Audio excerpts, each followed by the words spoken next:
มื้อนี้ข้อยสิมาเว้าเรื่องคนยืมเงินเด้อพี่น้องผู้บางคนนั่นยืมเรานั่นยืมแล้วนั่นเพิ่นก็ฟ้าวจ่ายนัดก็คือนัดแต่มันใช้บ่ได้หมดทุกคนเด้อผู้บางคนนั่นยืมเงินเราแล้วนั่นพัดไปปันข้าวผัดเด้พี่น้อง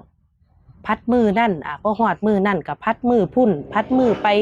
พัดไปตลอดเวลามีคนคนหนึ่งข้อยเคยลงคลิปไปตั้งแต่ปีไก่มายืมเงินข้อยลูกบ่สบายก็มาขอยืมเฮาบ่มีน้ำมันรถส่งลูกไปโรงเรียนก็มาขอเฮาลูกรถซนลูกชายเพิ่นนั่นรถซนว่าลูกชายรถซนก็มายืมเฮาแล้วบัดเฮาให้ยืมไปนั่นตั้งแต่ลูกอยู่อนุบาลแต่บ่แม่นอนุบาลเขาเอิ้นศูนย์แม่พี่น้องตั้งแต่น้องน้ำตาลอยู่ศูนย์ตั้งแต่ปีกาย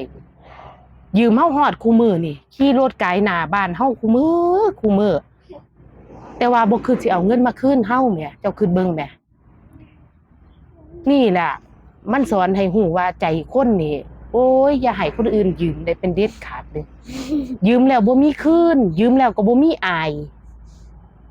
ยืมเฮาไปถ้าทางขี่รถไกหน้าบ้านเฮาคุมื้อนี่สิเอาเงินมาคืนเฮาบ่มี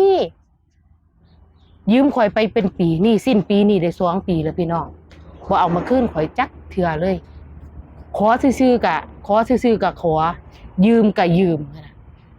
นี่แหละเขาว่าใจคนเฮาน่ะอย่าไปไว้ใจผู้ใดง่ายๆแม้แต่เจ้าของนี่ยังบ่ได้ไว้ใจเจ้าของเลย